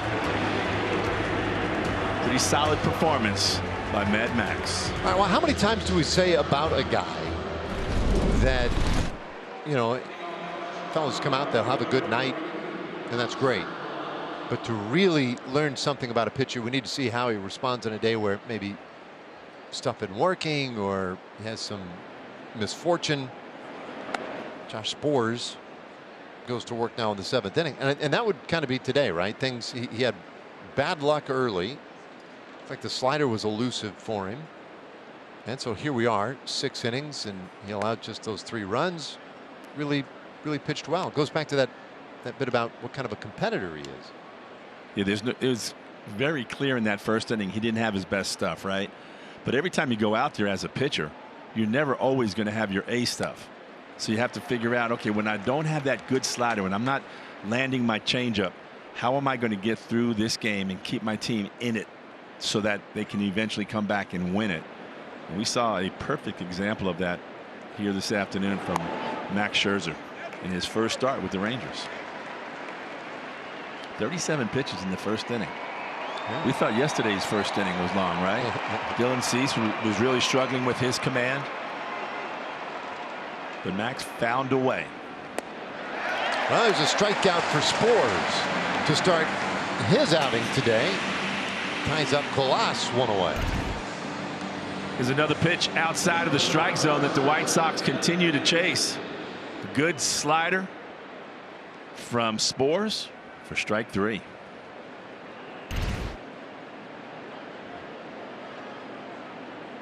Now Tim Anderson, who has a couple of hits today, and Sborz fires one right in there for a strike. Good slider. Great to have Josh Sborz back and rested and feeling good, because he is, and certainly he has turned into a very reliable, back into the ball game, high leverage right-hander for Bruce Bochy. Probably his best high leverage righty. And I think if everything goes as planned for Bochy, he would have Sborz in the 7th, and then some combination of Chapman and Will Smith in the 8th and 9th innings. There's a strikeout of Anderson. Back-to-back Ks. Some good late action on this slider right here to get Anderson again to chase this pitch off of the plate for strike 3. I think as Josh Sborz was coming through the minor leagues, probably projected as a potential closer in the major leagues. He's got that type of stuff, and high 90s fastball, sharp breaking ball.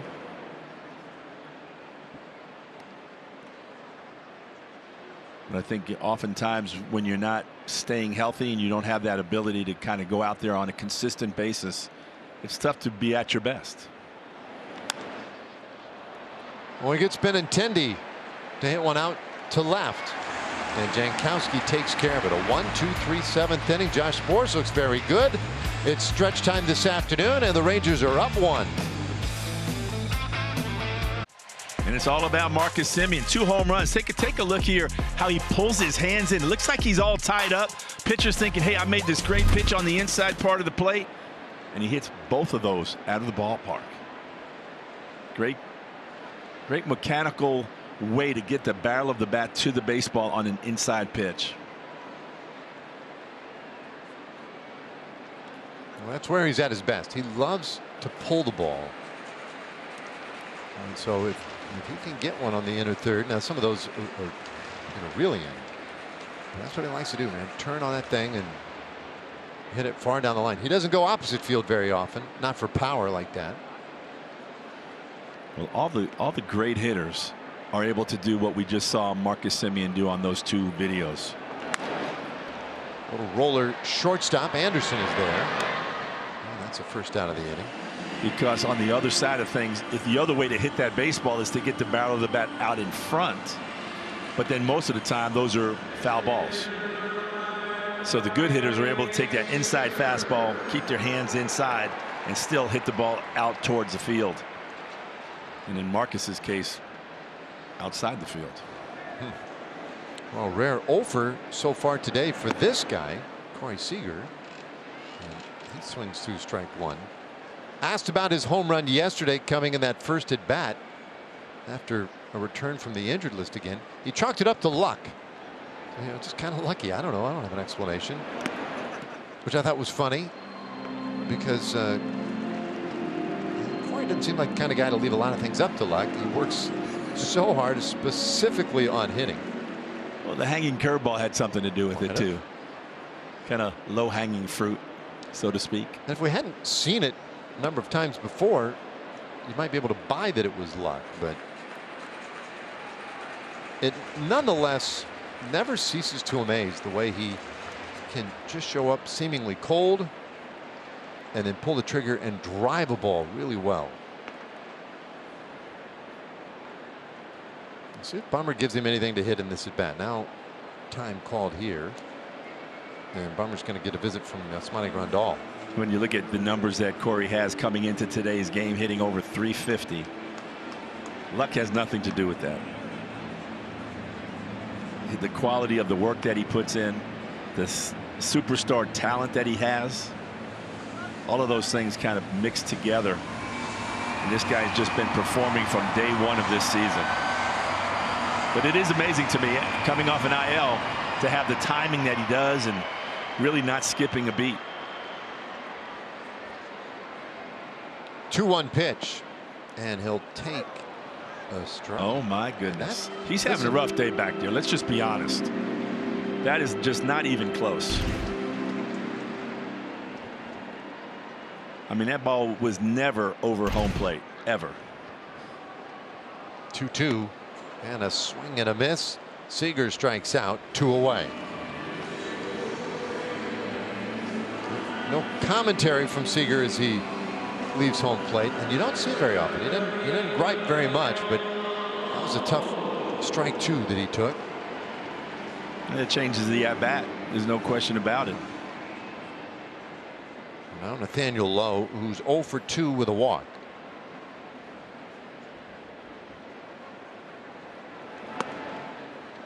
And he'll take strike 1. I think Lowe in the first inning felt like he was robbed on a called 3rd strike. And he was. Gregory Santos loosening in the bullpen for Chicago. The 1-strike pitch, and that is low. 1-1.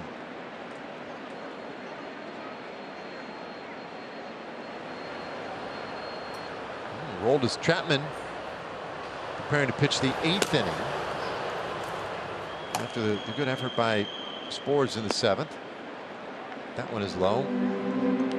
2-1. Well, another good crowd on a Thursday afternoon. It was a 105 first pitch today. The 2-1. Little roller toward third. That's going to be a tough play. A quick throw over to first in time. Wow, Moncada on the move. Barely got to the ball, that just flipped it immediately sidearm to first, and they get low by an eyelash. Rangers taking a look to see if this is worth challenging, and they will let it go. Vaughn is very strange positioning on his foot right there. Normally you'll see a first baseman in front of the bag connected with the dirt. Well, that ends the inning. 8th inning coming up, 4-3. Game diagnosis. Mitch Garver puts a charge into this one and ties the ball game up 3-3. And just a couple of innings later, Marcus Semien steps up, jumps all over a hanging breaking ball, and gives the Rangers a lead 4-3. And that is where we stand right now.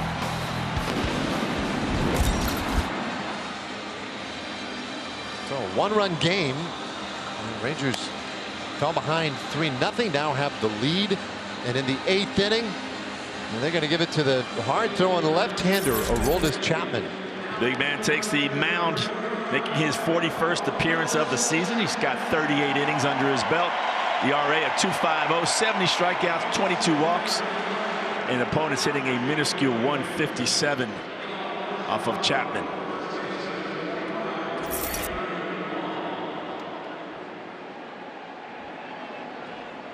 He's always must watch TV when he is in.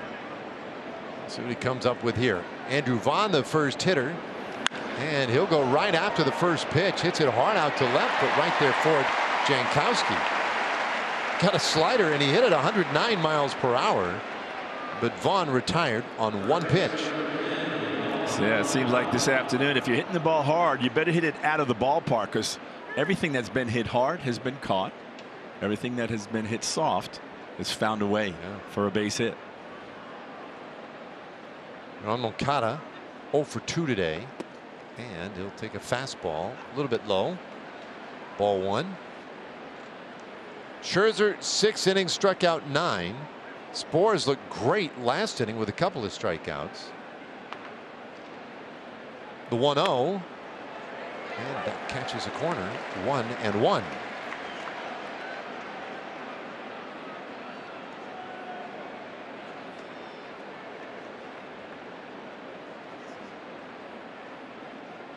Chapman deals, and a slight, or rather a splitter, swung on and missed. 1-2 the count.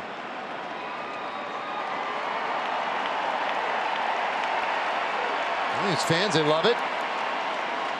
See if he brings that real heavy heat here, and there it is, up and away at 100 miles per hour. Once he gets to 2 strikes, his put-away pitch is not the 4-seamer, which he throws upper 90s, maybe 100. It's the 2-seamer, which he'll throw 103 and it'll move like crazy. 2-2 pitch, and that one bounced to third. Barehanded attempt by Young, but he couldn't come up with it. And Moncada is aboard. I'm not real sure, did that need to be barehanded? Yeah, it looked like he was going to come in, but the ball looked like it may have kicked off to the left. Let's see if it moves that way. You see that little bit of a spin. Looked like he was going to come in with the glove. The ball, once it bounced, kicked to his right, and then he went for it with his bare hand and came up empty. So now first pitch swinging, and Grandal pops it up back of first. Semien gets over there. He'll make the catch, 2 away. We have time now to hear from Rally House. Play ball, Texas. Shop the latest in Rangers style with your favorite brands and throwback designs. Rally House has gear for every fan. All right, Trace Thompson 0 for 3 today. Moncada, the man at first base, but with 2 out. And Chapman deals low with ball 1. 4-seam fastball right at 100.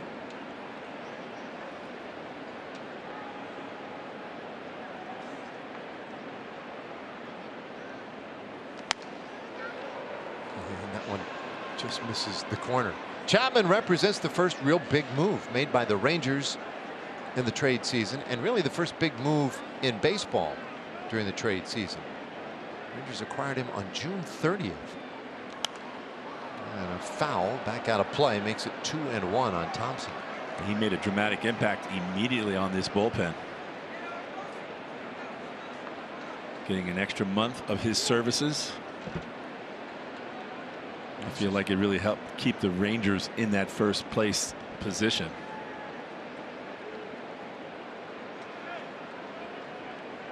Runner off first base. 2-1, and that's a strike. With that slider in there, 2-2. Since May 13th, Chapman has gone 4-0 with a couple of saves, an ERA of 1.82.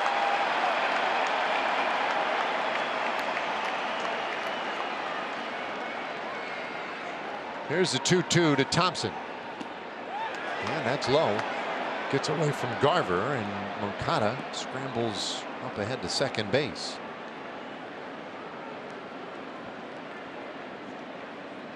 And that could be a pass ball. It looked like maybe it hit the glove first. Let's take another look at it right here. This is that two-seamer, hits the dirt first. Mitch just does not get that glove down fast enough. The 3-2. And that got him swinging, but it gets away from Garver, and everyone will be safe. Moncada goes to third. Thompson hustles down to first base. A strikeout, but advances on the wild pitch as it gets away. Yeah, this is a slider right here. Mitch never really getting that ball on the center part of the glove. Kicks off to his left as Thompson moves to first. Never a good feeling for a catcher, letting that ball get past you, especially on the strike three to end the inning. Yeah, exactly. That one has the inning over. Instead, Mike Maddux out there to have a word with Chapman. Runners on the corners, 2 out. So the first ball they got away was a pass ball, one that allowed Moncada to go to second base. And the second one also a pass ball, so a strikeout pass ball. 2 in the inning for Garver.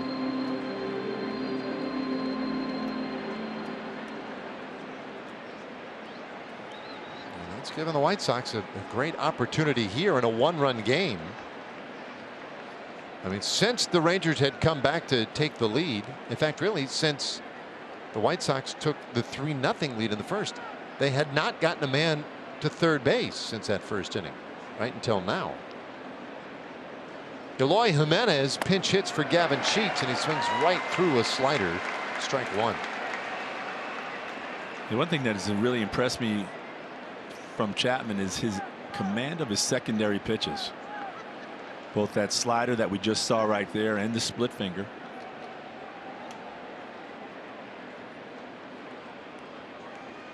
One strike offering in the dirt. Good block that time by Garver. 1-1.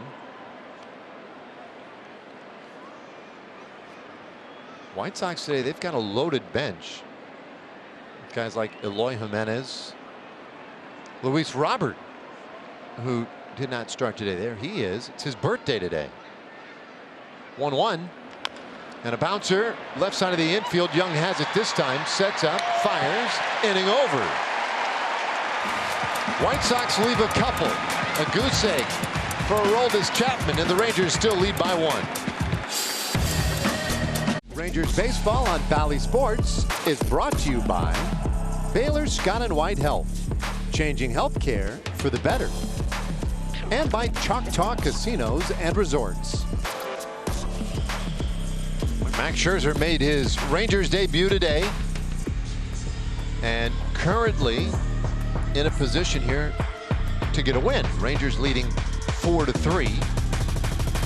Bottom of the 8th inning now, and a chance to add perhaps a big insurance run if they can get it.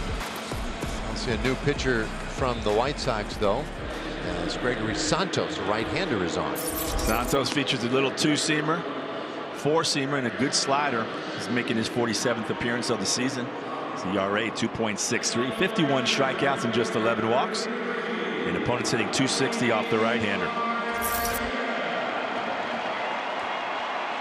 Well, he'll get Adolis Garcia to start things here. It'll be Garcia, Young, and Jankowski do. Quick change, scoring change to let you know about last inning. On the strikeout of Thompson, it was a strikeout and wild pitch. Just to clarify, as Santos goes to work and he hits the corner for strike one on Garcia. Adolis brought in a run in the third inning for his 86th RBI. And he takes a low strike here. Now that has not been in vogue most of the day today. But that takes the count to 0-2. Yeah, we haven't seen those the up and down. It has been more the off the plate pitches that have been called strikes.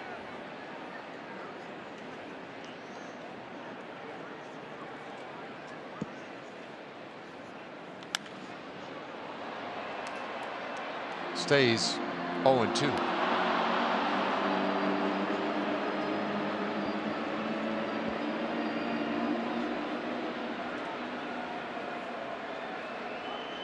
Well, there's only one player in baseball with more RBIs than Garcia. He leads the American League with his 86 RBIs, but Matt Olson in the National League has 91 RBIs coming into play today. And that'll probably be a battle that will go down to the wire. Outside, Santos overthrowing that one a little bit. 2-2.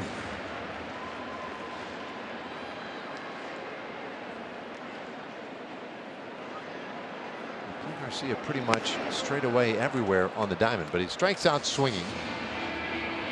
And Adolis is the first out of the bottom of the 8th inning.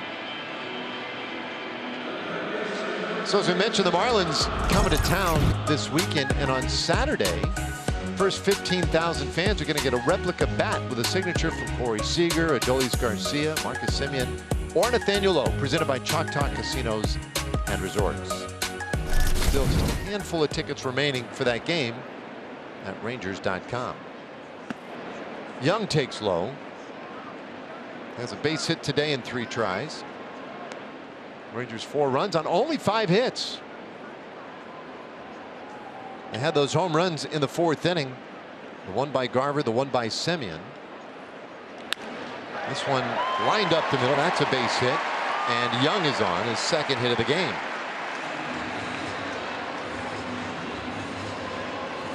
Santos leaves this one down out over the plate. But Josh Young, this is a pitch that he has really been going down and getting. Last night, we saw the home run into the bullpen in left center field. This time he smashes it right back through the middle.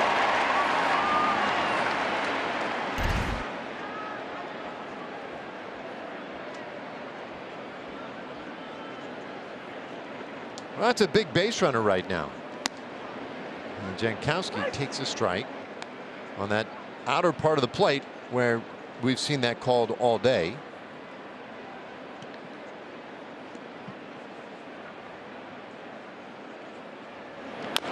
And a chopper right side of the infield. Remillard had to wait, and he throws to first in time. They get Jankowski 2 away, but Young able to advance to second base.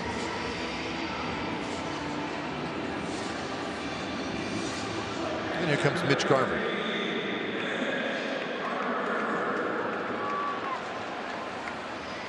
His home run in the 4th inning today, a huge one. Came off Touki Toussaint, the White Sox starter today. And Toussaint ended up going 5 1/3 today, allowed 4 runs on 5 hits. He walked 4, which probably could have been a bigger problem for him than it ended up being. Rangers really didn't punish him for the wildness. He struck out 9.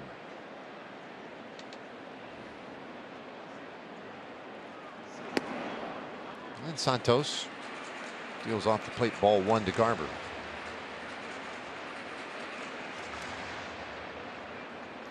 Rangers have already won the series, the season series. This one up the middle, that's a base hit, and here comes a big run. Young to the plate, he scores on the Garver single, and it's 5-3 Rangers. Well, you and I were talking in between innings about getting some insurance runs, and Mitch Garver gets it done right here. Another slider down and away, a good pitch from Santos, but Garver takes it right back through the middle. This slow roller to center field allows Josh Young to score easily. Big hit by Mitch Garver. A couple of RBIs here this afternoon. Just a little bit of breathing room now with the 9th inning looming. Will Smith getting ready. And there's strike one on a violation by Duran. So now quickly in a hole 0-2. And Smith will pitch the 9th inning. He'll get the 8th and 9th place hitters, then back up top for Tim Anderson.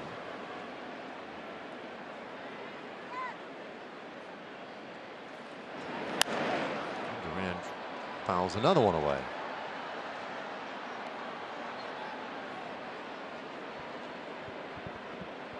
We got the attendance figure today for a Thursday afternoon game against a bad White Sox team, quite honestly. 0-2. That's low. 29,804. Wow. Came out today. That is tremendous. In that number, do you know how many walk-ups there were? I don't. Because I'm thinking, Max Scherzer making his for sure Ranger debut. I'm sure that moved the needle quite a bit. 1-2 to Duran, and he'll shoot it out to right field. That's a base hit. Around second, heading to third, Garver. Rangers have him cornered now in the 8th inning. Another 2-out hit. Great piece of hitting right here. Fastball out over the plate. Duran stepped up, had the violation, all of a sudden find himself in a hole, and he just battled as he continues some good 2-strike hitting with his base hit to right field.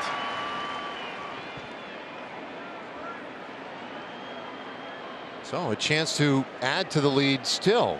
Leody Taveras takes a low strike. Leody 0 for 3. So a hit here could really salvage his day. Garver 90 feet away. And he shoots it out to left field. Benintendi able to get back to it. And the inning is over. Rangers will have to settle for the one very big insurance run, though. And that gives just a little bit of breathing room to Will Smith, who looks for the save when we come back. Smith on to try and close this one out, and Will said that actually the best thing to ever happen to him baseball wise was when he had Tommy John surgery in 2017. He said it slowed everything down for me. Now he's just looking for outs. Doesn't really care how he gets them. He doesn't realizes he doesn't have the velocity of an Aroldis Chapman or the electric stuff, but he said, look, I've got the mentality to be in this role, whether it be in the 8th inning or the 9th inning. And he said it helps when you can put together a solid stretch like he has this season, when you can fall back on that and know you have the confidence to do it. But Will Smith says, I'm just trying to get outs. I don't care how they come. Well, and he's looking for that 19th save of the season. He's got 39 innings pitched, an ERA of 2.77, 40 strikeouts, 8 walks, and he has converted 4 straight save opportunities. Rangers looking for the 5th here today.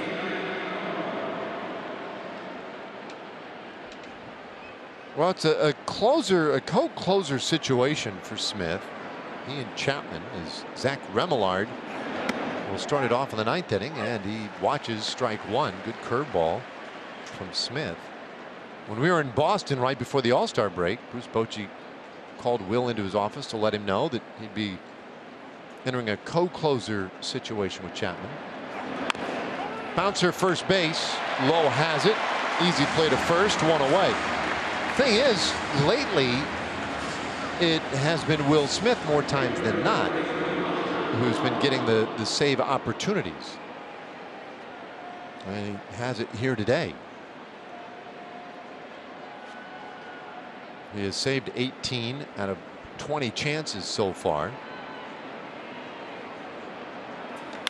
One out, and this one blasted by third. So that's a base hit. Oscar Colas with his second hit of the game.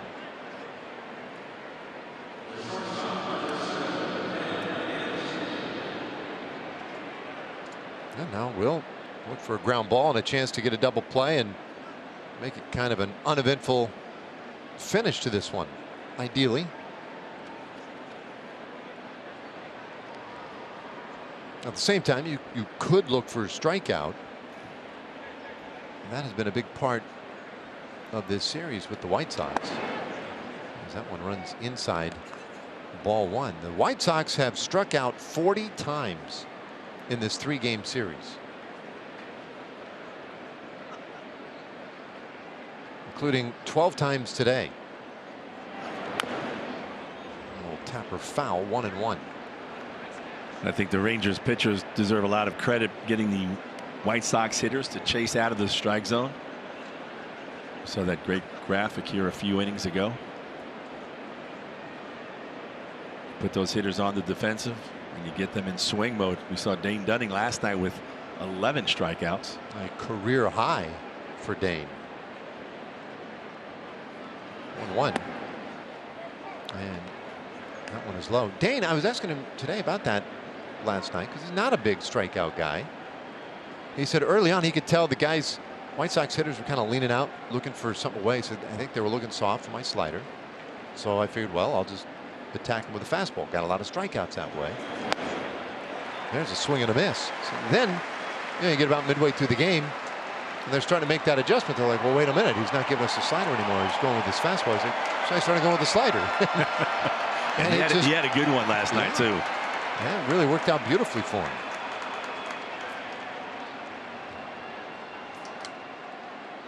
Smith's 2-2 and a swing and a miss, another strikeout. This one of Anderson, and there are 2 gone in the ninth. Smith gets Anderson on 2 consecutive fastballs here right across the top of the strike zone.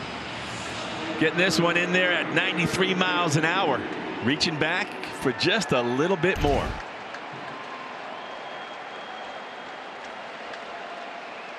One out away now. 5-3 the score, and the first pitch in there, strike one to Benintendi. Well, there's nothing better than when your closer comes in and can establish strike one, putting the opposing team on its heels.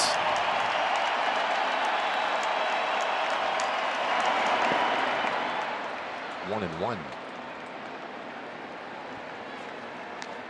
So if Smith can get this final out, the Rangers will have won 5 of the 6 head-to-head games with the White Sox, with the only loss, the very controversial loss in the finale in Chicago when we were there last month on the wild overturned call at the plate. Benintendi in the air, left field, heading foul, long run, and that one just beyond the reach of Jankowski. I'll entertain those guys for hours. Hey, they got it. Kind of like that beach ball they used to do in Anaheim. This is an all-out effort right here from Jankowski. Goes into that slide to protect himself.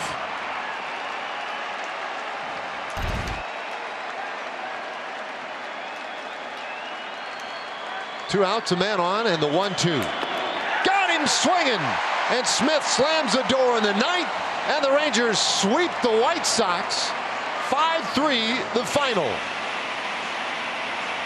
Mitch Garver right there had 2 big hits.